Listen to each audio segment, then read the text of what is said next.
नमस्कार दोस्तों, किताब घर के अगले एपिसोड में आपका स्वागत है। आपके साथ मैं हूं विकी तिवारी। दोस्तों, आखिर क्या है ये मिनिमलिज्म?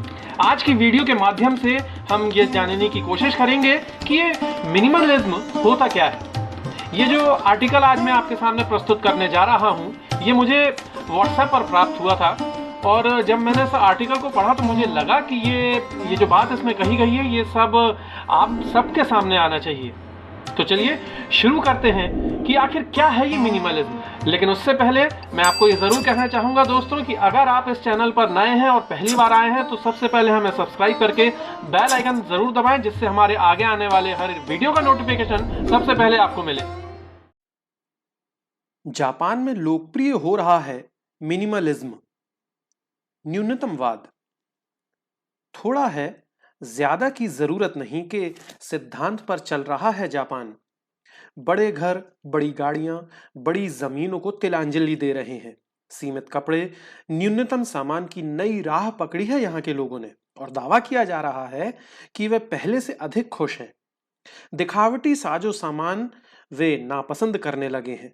यहाँ जो दिखावे को तवज्जो देता है उसे असभ्य माना जाता है, और ये जीवन शैली मजबूरी नहीं, उनके जीने का आसान सलीका है। इस पृथ्वी पर एहसान है ये उनका। तकनीक और आधुनिकतम मशीनी युग में परचम फहराकर यदि किसी देश के लोग ऐसा करने लगे हैं तो वाकई ये वास्तविक प्रतिक्रमण है। प्रतिक्रमण मतलब जैन धर्म की एक साधना जिसमें साधक प्रमादजन्य दोषों से निवृत्त होकर आत्म स्वरूप में लौटने की ओर प्रवृत्त होता है। धीरे ही सही, लेकिन पनपते रहेंगे और जिएंगे, या सर्वनाश देखते देखते मरेंगे।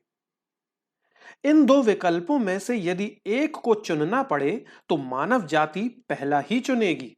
लेकिन इसके पहले वो दृष्टि पैदा होनी होगी जो जापान के लोगों में हुई है।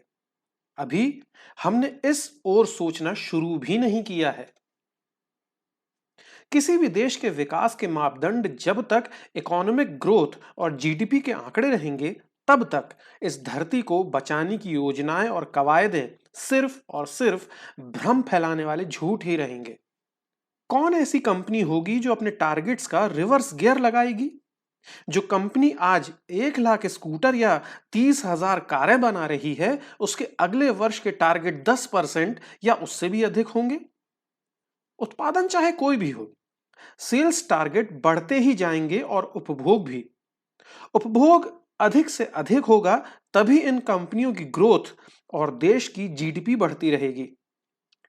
अधिक एसी, अधिक फ्रिज, अधिक टीवी, अधिक माइक्रोवेव, अधिक इंडस्ट्रियां, अधिक मकान, अधिक वेतन, अधिक व्यवसाय, सब कुछ अधिक। फिर क्यों ना होगा अधिक कार्बन उत्सर्जन और अधिक नुकसान पर्यावरण का? फिर कैसे बच पाएगी यह धरती?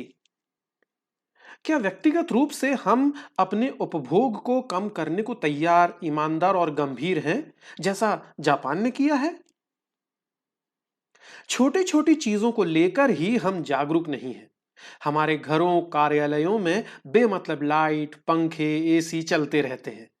रसोई में लगे वाटर प्यूरिफायर से लेकर टॉयलेट्स में जिस तरह पानी बहाया जाता है हर घर में, उसे नहीं रोकेंगे, लेकिन धरती और पर्यावरण संरक्षण की बड़ी बड़ी बातें अवश्य करेंगे। हम आत्मावलोकन करें, किस कदर हमारा उपभोग बढ़ा है। ईमानदार कोशिश अपने घर और अपनी आदतों में करनी होगी। जब तक उपभोग कम नहीं होंगे, तब तक उत्पादन कम नहीं होगा, और जब तक उत्पादन कम नहीं होगा, अपशिष्टों के खंजरों से धरती लहूलुहान होती रहेगी। दूसरे बेतहाशा उपभोग कर रहे हैं।